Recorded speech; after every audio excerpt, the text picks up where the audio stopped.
కాంగ్రెస్ నేతలు డీజీపీ అనురాగ్ శర్మను కలిశారు. మల్లన్న సాగర్ ప్రాజెక్టును సందర్శించేందుకు పోలీస్ ప్రొటెక్షన్ కావాలని వినతిపత్రం సమర్పించారు. టీఆర్ఎస్ ప్రభుత్వం మల్లన్న సాగర్ ప్రాజెక్టు విషయంలో నియంతలా ప్రవర్తిస్తోందని కాంగ్రెస్ నేతలు ఆరోపించారు. భూ నిర్వాసితులకు న్యాయం జరిగే వరకు కాంగ్రెస్ పోరాడుతుందని స్పష్టం చేశారు.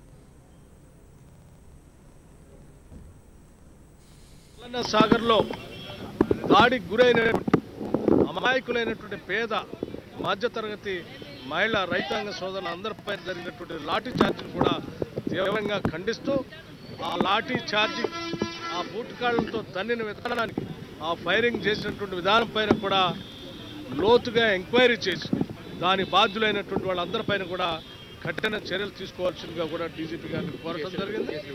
అట్లాగే అన్యాయంగా ప్రశాంతంగా ఆ మల్లన్న సాగర్ రైతుల భూములు కోల్పోతున్నటువంటి సందర్భంలో వాళ్ళ ఆవేదనని వ్యక్తపరిచినందుకే వాళ్ళ పైన అనేక రకాలైనటువంటి అక్రమ కేసులు బనాయించారు. ఆ కేసులన్నింటినీ కూడా విత్డ్రా చేయాలని కూడా వారి దృష్టికి తీసుకురావడం జరిగింది.